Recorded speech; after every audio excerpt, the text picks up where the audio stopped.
Bonjour, un progrès hier, un point d'interrogation aujourd'hui.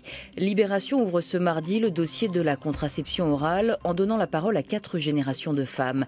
Pour Suzy, 82 ans, c'est tout simplement la plus grande avancée de la société. Aurélie, qui a 30 ans, se sent comme un poulet gavé aux hormones. Alors que l'on évoque les dangers de la pilule, la gynécologue Joëlle Brunnery-Kaufmann rappelle qu'il s'agit d'un médicament et qu'en tant que tel, il comporte des risques. L'avenir, en tout cas, de la Diane 35 et des pilules de 3e et 4e génération est dans la balance en France et en Europe. Le journal relève aussi que dans d'autres pays, la contraception est plus diversifiée. La pilule a fait des victimes, le Mediator aussi. Quid des procédures d'indemnisation? Le gratuit 20 minutes annonce ce mardi que 95% des dossiers de victimes du Mediator ont été rejetés par le fonds mis en place. Les retards s'accumulent, la responsabilité des laboratoires Servier peine à être établie.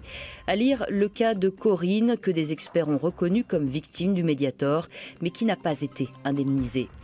Avis de tempête sur l'Assemblée, annonce Le Parisien aujourd'hui en France. Le projet de loi sur le mariage pour tous y est discuté à partir d'aujourd'hui et il reste très contesté par la droite. Ce sont les ministres chargés de la famille et de la justice, Dominique Bertinotti et Christiane Taubira, qui assureront la défense. D'après Le Figaro, les débats pourraient durer plus de 2 semaines. Plus de 5000 amendements ont été déposés par une opposition qui veut redorer son image et faire front commun. Le Monde souligne pour sa part que le texte a été remanié pour éviter les sujets les plus polémiques. Ainsi, les termes père et mère, qui devaient initialement être remplacés par parents, sont maintenus. Ce qui intéresse ou inquiète surtout Le Figaro aujourd'hui, c'est l'état de santé de la France. Le pays est-il en faillite, comme l'a dit Michel Sapin, qui a parlé ensuite d'une boutade? Pour l'éditorialiste du journal, la France n'est pas en faillite stricto sensu, mais il y a urgence à mettre de l'ordre. Le pays prend l'eau. L'actualité passe, les oubliettes ne sont pas loin. Libération prend le contre-pied et se rend à Fukushima, au Japon.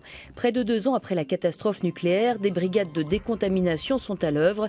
Leur mission semble impossible. Il faut enlever la terre, la mousse, la végétation, rincer toits et équipements avec des jets à haute pression, avec l'espoir un jour de faire revenir les habitants.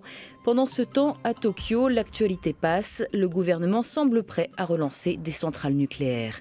On termine avec cette image du jour signée Plantu dans Le Monde et son regard acéré sur l'euphorie médiatique. Bonne lecture et à demain.